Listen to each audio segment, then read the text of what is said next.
All right, this is the Sharp by Design Derecho and will be available to purchase on May 9th.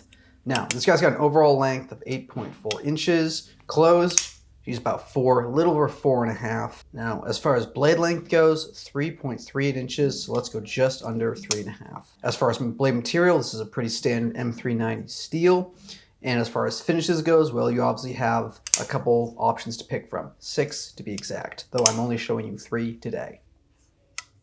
So the knife itself is no slouch when it comes to price, meaning that all the things need to feel high-end, well put together, and well thought out.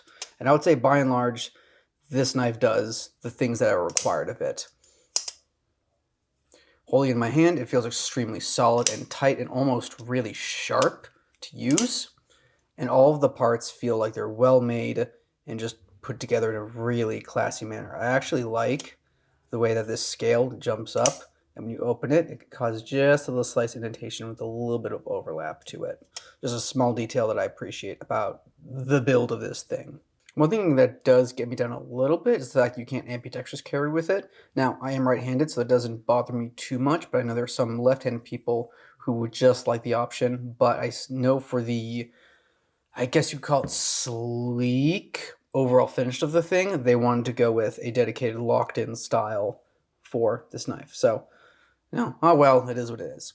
When looking at how this knife opens, there are two ways for this to go. So firstly, you obviously have the obvious spot in the back where you pull down and it opens up just fine instead of pushing out. That's how you get little indentations and markings on your fingers.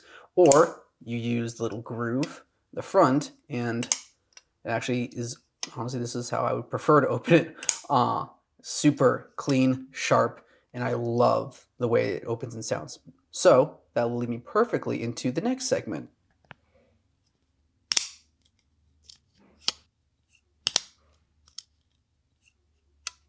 I know I brought it up as a small detail, but it actually does help a lot in the opening and closing of this, is that since the scale overlaps so much with the actual locking mechanism, it means that I have this habit of pushing down on the back here, my finger will drift in and it'll make it harder to open. So by putting the scales that overlap, my finger has a place to rest. So that as I open it, it goes relatively free of pressure and tension. So ergonomically, it actually feels really nice to use, but I still would actually use that most of the time.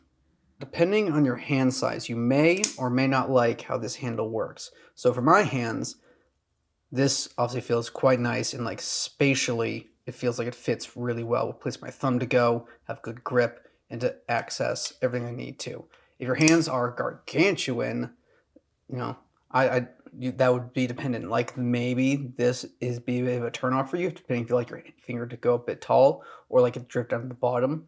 But as far as the ergonomics of holding this thing goes, it is quite comfortable and it fits well in the palm. So in keeping with the name, Sharp by Design made a knife that is sharp on all fronts, from the blade sharpness to the angular to the way it opens and closes. Everything is crisp and tight and put together at, I would say, a premium level. So if you like this knife or its compatriots, let me know what you think in the comments down below. Feel free to hop into the Discord or drop this video a like. That'd be greatly appreciated. But I appreciate you sticking with me to the end, and I will see you